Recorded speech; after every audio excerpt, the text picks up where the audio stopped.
ഇങ്ങനെ കൈയിന് വല്ലാണ്ട് പിറക്കും. അതെ, അത് തന്നെയാണ് കാര്യം. നമ്മൾ മലയാളികൾ അങ്ങനെയാണല്ലോ.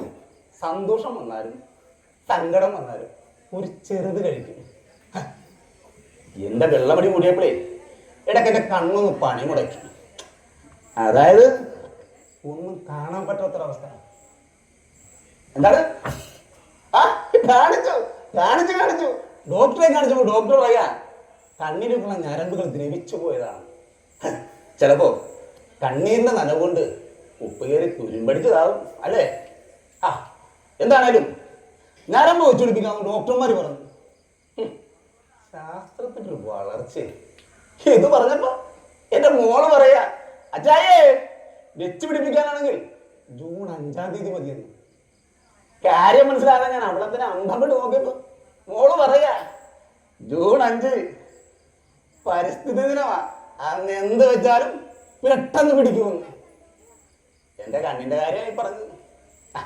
പിന്നെ അമ്മയില്ലാത്ത കുട്ടിയെന്ന് ഓർത്തിട്ട് അവള് പറയുന്നത് എന്ത് ഞാൻ വാങ്ങിച്ചു കൊടുക്കും. ലൈസും മൊബൈലും കൊടുത്താൽ ഞാൻ അവൾ വളർത്തുന്നത്.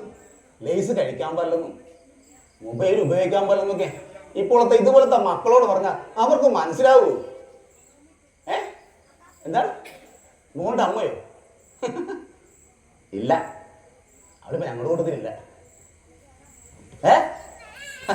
പോയി, ഞങ്ങളെ വിട്ട് പോയി. ഓ, ഇനിയിപ്പൊ കൈയുടെ വിറയലുമാണെങ്കിൽ ഉറക്കഴിക്കാതെ പറ്റില്ല. ഒരു സ്മോൾ അത് മതി എനിക്ക് വിറയലുമാകാൻ. എന്റെ ഈ മദ്യസേവയെ എന്റെ ഭാര്യക്ക് ഒട്ടും ഇഷ്ടമില്ലായിരുന്നേ.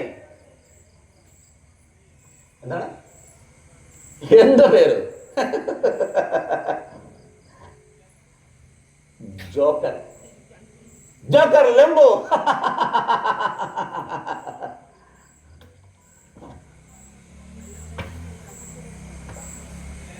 ഞാൻ ജോക്കറല്ല, ഗേറ്റിന്റെ സർക്കസിലെ സിംഹപരിശീലകൻ ലംബോദരൻ.